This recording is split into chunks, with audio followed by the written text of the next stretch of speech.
प्रधानमंत्री किसान सम्मान निधि योजना देश के करोड़ों किसानों के लिए एक बड़ी राहत देने वाली योजना है। इसके तहत सरकार हर साल किसानों को कुल 6,000 रुपए की आर्थिक मदद देती है। ये रकम 3 बराबर किश्तों में दी जाती है, यानी हर 4 महीने में 2,000 रुपए सीधे किसानों के बैंक खाते में भेजे जाते हैं। इस प्रक्रिया को डायरेक्ट बेनिफिट ट्रांसफर यानी डीपीटी के जरिए भेजा जाता है, जिससे पैसा बिना किसी बिचौलिए के सीधा लाभार्थी तक पहुंचता है। पिछली यानी 21वीं किश्त 19 नवंबर 2025 को किसानों के खातों में आई थी और अब सभी किसान 22वीं किश्त का बेसब्री से इंतजार कर रहे हैं। कृषि मंत्रालय की तरफ से 22वीं किश्त को लेकर तैयारियां पूरी कर ली गई हैं। किसानों के खातों में 2,000 रुपए भेजने की व्यवस्था लगभग तैयार है। सूत्रों और मीडिया रिपोर्ट्स के मुताबिक ये किश्त होली से पहले जारी हो सकती है। इस साल होली 4 मार्च 2026 को है।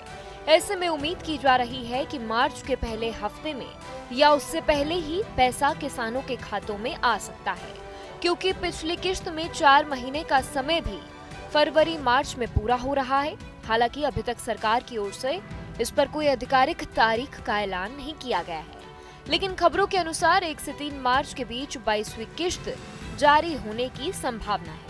एक अच्छी खबर यह है कि जिन किसानों को किसी तकनीकी कारण से 21वीं किश्त नहीं मिल पाई थी, उन्हें इस बार 4,000 रुपए मिलेंगे, यानी पिछली और मौजूदा किश्त दोनों का पैसा एक साथ खाते में आ सकता है।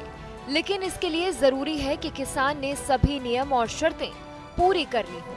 अगर कोई जरूरी या जानकारी अधूरी रह गई है तो उनका पैसा रुक सकता है।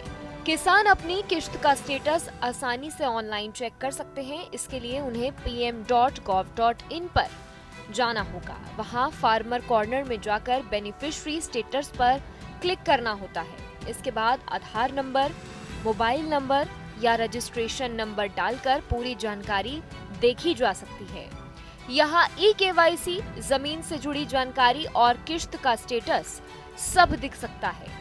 अगर किसी तरह की परेशानी हो तो नजदीकी कृषि कार्यालय या कॉमन सर्विस सेंटर पर भी मदद ली जा सकती है। इस योजना का लाभ पाने के लिए e-KYC करवाना बहुत जरूरी है। आधार कार्ड का बैंक खाते से लिंक होना और जमीन का रिकॉर्ड पीएम किसान पोर्टल पर दर्ज होना भी जरूरी है। अगर e-KYC नहीं हुई तो आपकी किश्त अटक सकती है। ये योजना छोटे और सीमांत किसानों के लिए बेहद फायदेमंद है, जिससे खेती के खर्च और घर की जरूरतों में मदद मिलती है।